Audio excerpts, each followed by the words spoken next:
Whether you're a seasoned grower or you're just starting your outdoor cultivation journey, you'll encounter various obstacles that can impact your success. From unpredictable weather and persistent pests, to nutrient deficiencies and security concerns. These challenges can seem daunting, but don't worry, I'm here to help you navigate them. But first, before we get into the video, I'd like to take this opportunity to thank the sponsor of the channel, Mars Hydro. From seed to harvest, Mars Hydro has all your stages covered for your growth.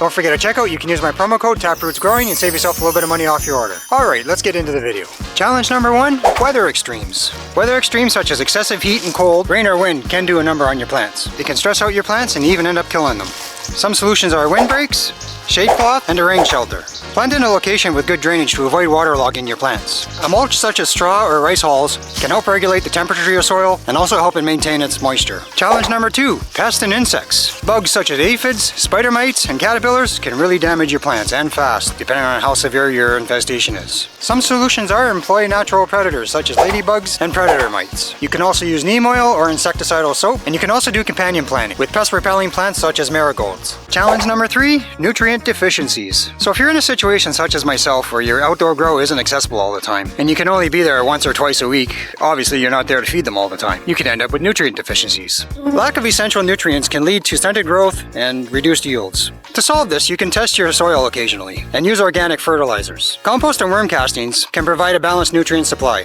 Something that I do, I use dry amendments and they're slow releasing, so I amend my soil when I plant and then it's slow release and it lasts for about roughly 3 to 4 weeks. And then after that, then I got it to a top feed and I amend my soil from the top. So it's easier to do it that way out here at the cottage because obviously, like I said before, I'm not here all the time. So it's better that way. I don't have to worry about feeding. The only thing I got to worry about is watering. Also pay attention to plant symptoms to diagnose deficiencies. Alright, so I came inside. The bugs are starting to get bad out there. It is full-on mosquito season right now, so I came inside. It was just getting to be too much. Challenge number 4, mold and mildew. So with being outdoors, obviously you can't control your environment. With high humidity and rain, it can lead to mold and mildew, especially in flowering plants. Airflow is crucial to prevent this. Obviously being outdoors, you can't control the wind, so it is what it is. Something you can do is space out your plants properly. Make sure they're not right on top of one another.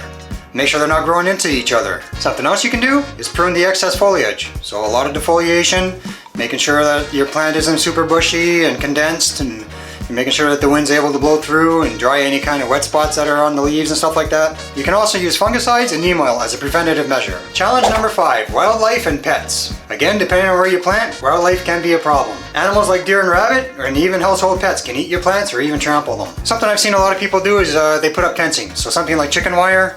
That way the rabbits or the deers or whatever can't get at your plants. You can use natural repellents such as garlic spray, and depending on how sophisticated you want to get, you can install motion activated sprinklers to deter animals. Challenge number 6, theft and security. So with having your plants out in the middle of nowhere, it's quite easy for somebody just to roll up, grab them, and take off, and then that's it, your plants are gone. Even if you're in town growing in your backyard, there's still a potential that somebody could come steal your plants. Some options to battle this problem: grow in a secluded, secure location. You can also use fencing, blocks, and surveillance cameras to deter would-be thieves. Something else you can consider doing is growing a decoy garden to distract would-be thieves. Challenge number 7, soil quality. Just like with any garden, poor soil can hinder a plant's growth. You can amend your soil with organic matter such as compost, peat moss, and perlite to improve texture and fertility. Something I do is I remove the original soil from where I want to put my plant, and then I fill the hole with fresh, amended soil. Again, it depends on where you're planting. You might have really good soil and not have to switch it out like I do. Challenge number 8, water management. Depending on where you planted your garden, you may not have access to it all the time, such as myself, and you may be only able to water once a week. Inconsistent watering can lead to overwatering and drought stress. One solution is to install a drip irrigation system, such as blue mats, to achieve consistent moisture.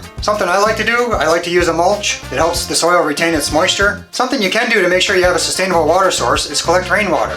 Challenge number 9, legal issues. Depending on where in the world you're growing, there are all kinds of different rules to be aware of. Is it legal where you are? How many plants are you allowed to grow?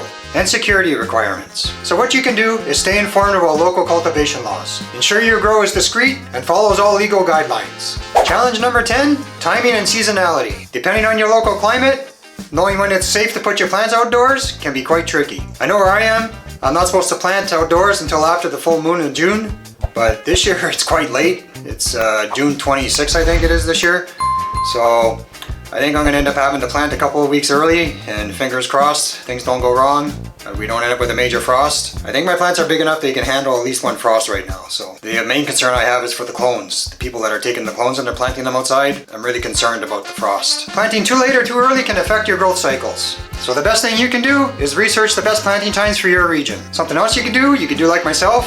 I start my plants indoors to help extend the growing season. You also have to know when to harvest. Wait too long and you can end up with frost or snow depending on where you are, and then potentially lose your harvest. So at the end of your grow, it's really time to start watching the weather and your forecast. So there you have it. By understanding and addressing these challenges, you can create a thriving outdoor garden. Let me know in the comments below what challenges and solutions you've come across during your outdoor grows. Alright, that's it for today. Thank you for joining me. Have yourselves a great day. Until next time, peace.